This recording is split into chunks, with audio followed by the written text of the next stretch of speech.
En Chile los niños representan un 27% de la población y un 41,2% de ellos son pobres. Es una de las conclusiones que presenta el primer informe del Observatorio Niñez y Adolescencia. La entidad controla el cumplimiento de los derechos de los niños en nuestro país. Para conversar más sobre esta investigación y de los resultados que arroja, vamos a conversar con Francis Valverde. Ella es integrante del Consejo Ejecutivo de Observatorio Niñez y Adolescencia. Francis, muchas gracias por acompañarnos esta tarde. Gracias por la invitación. Francis, ustedes analizaron el impacto que ejerce la violencia, la pobreza, el hacinamiento, las condiciones de ruralidad, etcétera. ¿Por qué la pobreza se hace más aguda en los niños en relación al total de pobres en nuestro país? Quizás que habría que situarlo desde la lógica de la violencia, que es el indicador que utilizamos en el observatorio en este caso, para trabajar la dimensión de seguridad y protección, que es el derecho del niño que estamos velando a través de este informe. Y la pobreza se entiende como violencia estructural, como aquel aspecto que es invisible, que no la visualizamos como violencia, pero que determina muchas de las situaciones de violencia que viven los niños y niñas.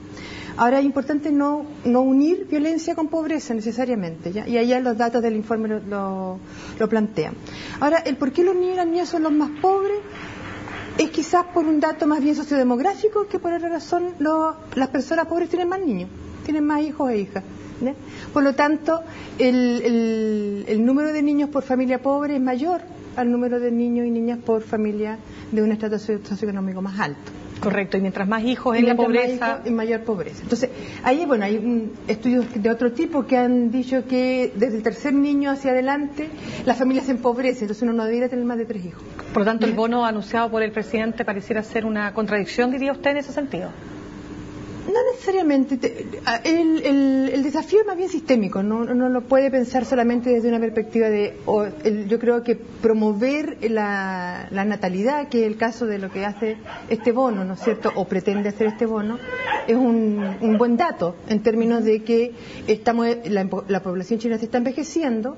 O sea, el 27% de la población solamente son personas menores de 18 años, lo que es un dato preocupante, que uno lo plantea de una perspectiva del envejecimiento de la población. Entonces el bono tiene una otra característica que no tiene directa relación con la violencia. Ahora, les cuento, bueno, una de las cifras que a mí me llama la atención, claro, 1 de cada 4 niños en nuestro país es pobre, 1 de cada 3 niños indígenas vive en la región metropolitana y en 5 regiones un 30% de la población infantil es rural. Y eso también sumado a que 1 de cada 4 niños de entre 0 y 5 años vive en condiciones de hacinamiento habitacional. Bueno, los datos son quizás... El desafío del observatorio ha sido justamente, estos datos han estado siempre, nosotros no los creamos. ¿Pero ha aumentado? No, lo que aumentó es la denuncia. Perfecto. ¿Ya? Y ha aumentado la pobreza en el país, en los niños y las niñas también. ¿Pero desde cuándo hasta la fecha? Desde el 2003 al 2011, que es el estudio que hicimos nosotros. Perfecto. ¿Ya? Ahora, el desafío tiene que ver más bien con cómo estos datos dan cuenta de realidades que están invisibilizadas.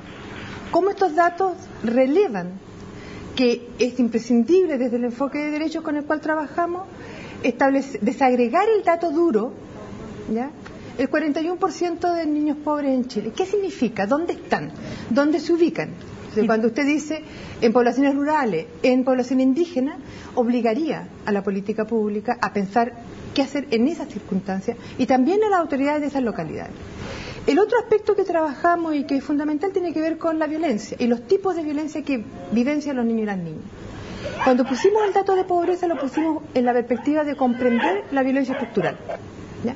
Pero la violencia evidente, la que todos hablamos, la que aparece en los medios, que es el abuso sexual, la violencia intrafamiliar, la violencia extrafamiliar y los homicidios, son aquellos aspectos con los cuales nosotros trabajamos desde los indicadores específicos.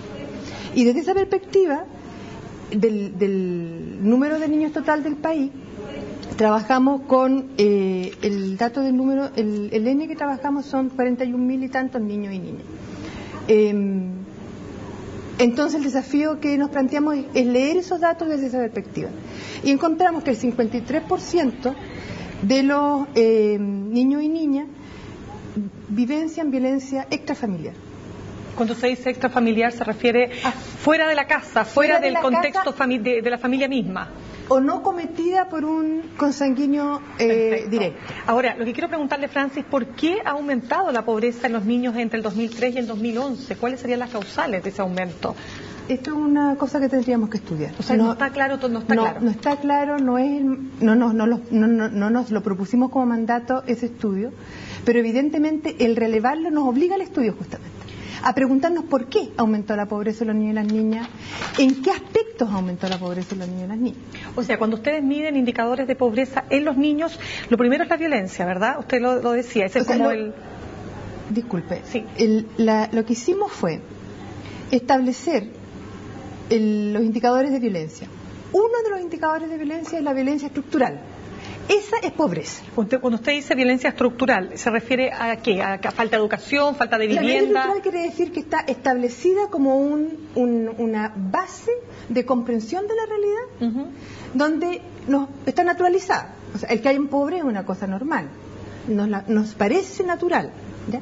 Lo que nosotros decimos, la pobreza es una vulneración de derechos. No debiesen haber niños y niñas pobres, ni nadie pobre. La pobreza es una vulneración de derechos y eso está establecido además a nivel de Naciones Unidas y de la CEPAL. Cuando trabajamos con la pobreza como vulneración de derechos y la vinculamos además con violencia, que fue el trabajo que hicimos, la violencia estructural está establecida en la pobreza y la violencia directa en estos otros datos, ¿ya? Entonces son dos indicadores, dos aspectos de los indicadores de violencia que nos pareció importante relevar. ¿Por qué suceden cualquiera de ellos? La directa o la estructural es la pregunta que nosotros le hacemos al Estado, ¿ya? Ustedes tienen estos datos, le decimos al Estado. Ustedes nos entregaron estos datos, CACEN, Censo. ¿Qué han hecho ustedes con esos datos en términos de política pública? ¿Qué ha hecho el Estado y la ciudadanía en términos de presión hacia el Estado para generar condiciones donde la pobreza de los niños no haya aumentado? Pero la pobreza de los niños es más aguda en las zonas rurales y en la población indígena. Así. O sea, definitivamente. Definitivamente. Ahora, respecto de la interpelación que ustedes hacen al Estado, ¿qué les responde el Estado? No ha respondido todavía. Está bien, respecto de este informe, pero en general, ¿cuál ha sido o cuál es el diagnóstico que usted hace de cómo ha respondido el Estado en estos años donde se ha hecho esta medición, pues? El Estado ha respondido fundamentalmente con las cifras macroeconómicas y las cifras generales. Entonces Chile ha bajado la pobreza en Chile es 14,1%. Claro. ¿No es cierto? Sí, claro. Ahora, si yo le dijera, perdón, pero es 41,2%, me diría, no, imposible. Pero los niños 41,2%. Este dato el Estado nunca lo enfrenta. Cuando lo enfrenta, lo ha enfrentado vía asistencial. Más el bonos, bono, claro. Más focalización. Aumentan las asignaciones familiares, claro. En fin. Pero no discute las causas de la pobreza, ¿ya? Y las causas de la pobreza son estructurales.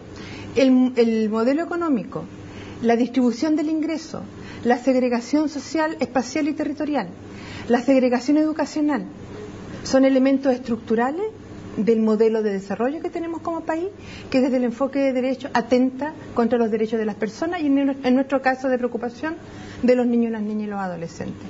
Francis, queremos darle las gracias por habernos acompañado esta tarde. Gracias.